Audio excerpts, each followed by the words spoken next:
Work power energy వస్తుంది, work power energy. Okay, ఆ తర్వాత గ్రావిటేషన్, ఆ తర్వాత లాస్ ఆఫ్ మోషన్, ఆ తర్వాత rotational mechanics.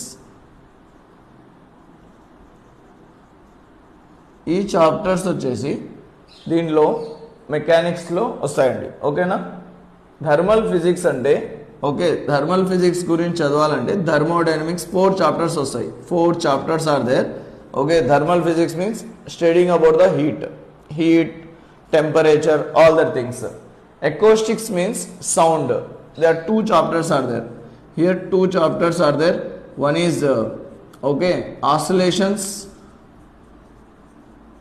oscillations, waves. These 2 chapters are there for acoustic, studying about sound, all that things.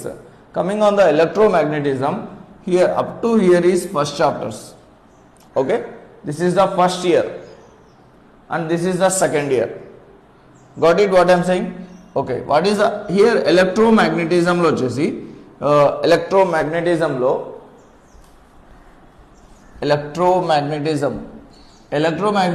ikkada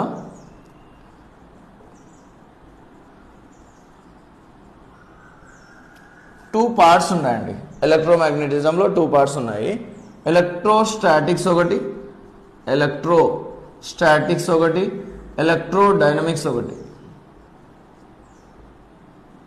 okay, electrostatics అంటే ఏదైతే charges రెస్ట్లో ఉంటాయో దాని గురించి చదవడానికి. Charges is at rest. ఇవి charges is at motion. Charges మోషన్లో వస్తే దానికి ఎలక్ట్రోడైనమిక్స్ అంటాం. మేము ఆల్రెడీ చదివాం మెకానిక్స్లో. డైనమిక్స్ అంటే మోషన్ అని, ఎలక్ట్రో అంటే ఎలక్ట్రిక్, చార్జెస్ మోషన్లో ఉంటే దానికి ఎలక్ట్రోడైనమిక్స్ అంటాము. చార్జెస్ రెస్ట్లో ఉంటే ఎలక్ట్రోస్టాటిక్స్ అంటాము.